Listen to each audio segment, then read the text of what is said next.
So today we're gonna have exciting news for a lot of people, right? For Canadian people. For Canadian people, yeah. And also the States is talking about that. Yeah, they are. Legalization of marijuana. Marijuana, right? Because it can be profitable. Like tobacco is really profitable for the government. So you know, if you have a country where people like to smoke marijuana, then it's probably really similar. And also a lot of people are using marijuana to treat depression in California. Yep.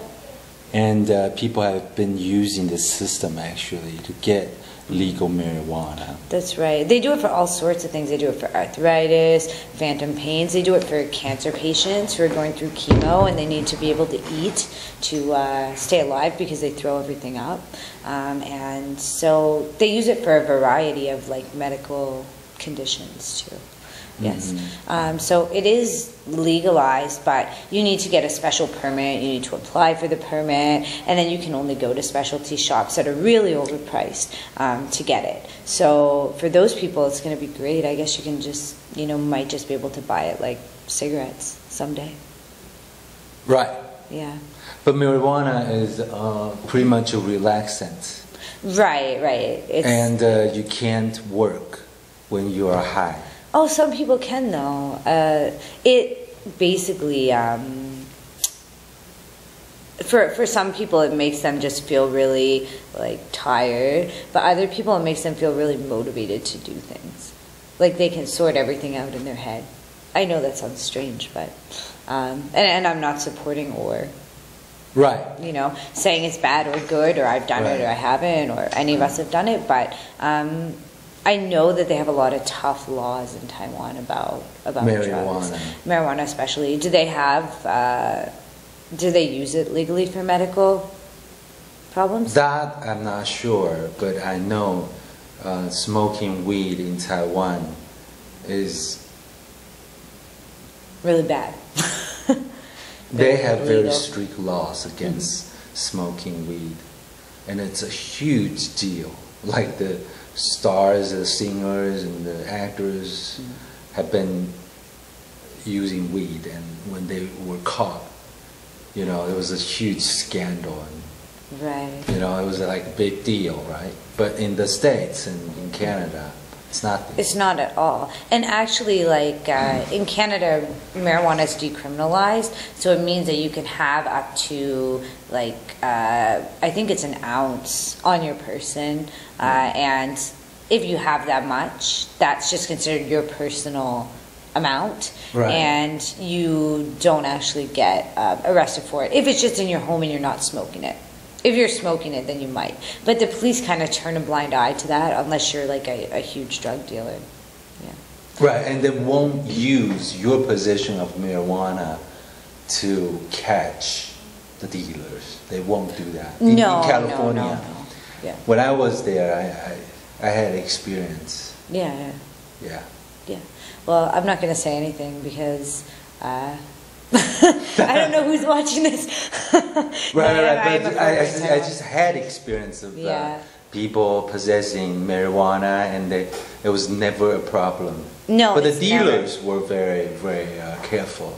Really? Right. In Canada, I think it's not even like that. I mean, where I came from, it was kind of you could go up to anybody in the street. What about your position? Like, are you against it? Are you for it? I'm definitely for it. I think it's a herb. It's a natural substance. I don't like people taking drugs like cocaine or like, you know, Vicodin or acid. I don't like those kind of drugs, you know. I know Vicodin, I say, but people get addicted to that, and it's a chemical, you know. Marijuana is a plant. It's really natural. I mean, maybe I'm too much of a hippie lover or something, but it's really a natural substance, so it's not as harmful to your body. They've done studies about it that say actually it doesn't cause cancer, like it actually do. Can help. It actually helps cancer. Yeah. Cancer cells from growing. Yeah, it stops. So it actually, if people have cancer, if they smoke marijuana, the cells won't go away, but they'll stop spreading. Right. Yeah. So there's a lot of interesting debate about it. It's really funny because in Taiwan, I'm aware that there's more cocaine and ecstasy and stuff like that kind of floating around than there is marijuana. And I just find it strange that a society that uses a lot of like herbs and chemicals and that sort of thing to medicate people wouldn't use marijuana to do that. Okay. I have an idea. When you legalize marijuana, does it make the society, especially those who consume it, just more peaceful? Yeah, I think and less violent. In university, I had a conversation with a lawyer, and he said that he went into a court case, and he'd actually argued that it was a domestic dispute call, and the officer has showed up, and they were like fighting, and he said, if I just gave her a joint and I gave him a joint and they smoked it, they would go to the fridge, eat some food, and go to bed. But, you know, if you give them alcohol, they go crazy. So I think in a lot of ways, the people I know that smoke marijuana are really cool, chill people. Maybe they're a little bit too apathetic about life, about like they don't care about a lot of things. But that's I think the opposite. I think that people who actually smoke marijuana, the people I've known, they either care too much, so they use it to numb themselves, or they can be aggressive people who try to appease themselves. Actually, I read a study today somewhere that said that people who smoke marijuana, a lot of them are really highly intelligent people. Right. And they just smoke it to escape from like the stupidity that they feel is the world. They're just like, wow, people are really crazy and stupid and we just want to escape. A lot of very intelligent, intellectual people, they kind of want to stop from thinking too much. Yeah. So they use it to bring it down to normal. Or you can also use it to expand your mind in a different way. Instead of thinking on the terms that you would think in your everyday life, you can think of things more broadly and more into euphoric. Right. Euphoric. Exactly. Is definitely, I would say, the major effect that can bring to your brain cells. Yeah. So your brain cells are all like vibrating with the universe. We're all in tune. Yeah. Right. So it's I hope that Canada can legalize this, you know, sometime soon. And I know that my friends would be really happy about that.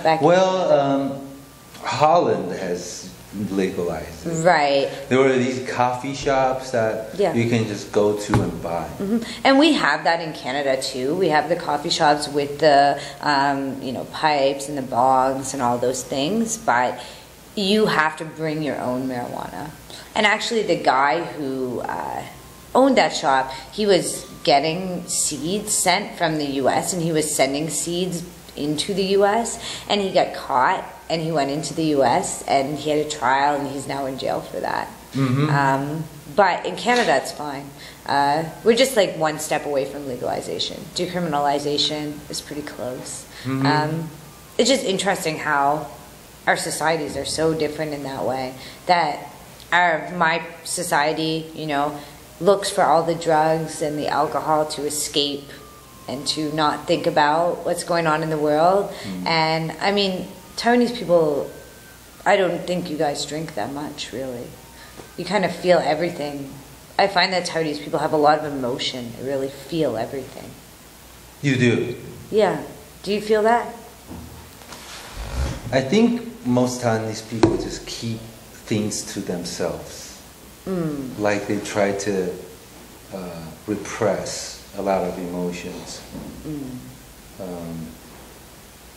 I think even so, a lot of them have more emotion than a lot of Western people. You see? Really? Yeah. I feel like underneath the Taiwanese people I know, maybe not on the surface initially, but underneath, a lot of Taiwanese people I know have more emotion once you know them. than Western people. Western people, I feel like we don't have enough emotion.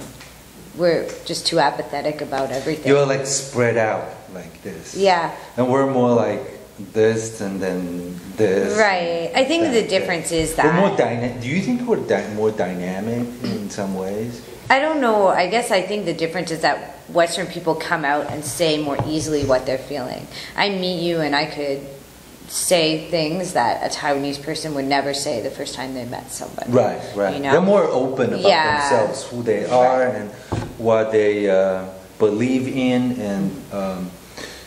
and also even a lot of times just their physical conditions. Yeah. Like I didn't get used to people always saying, "Oh, I'm so sick. I have this bloody."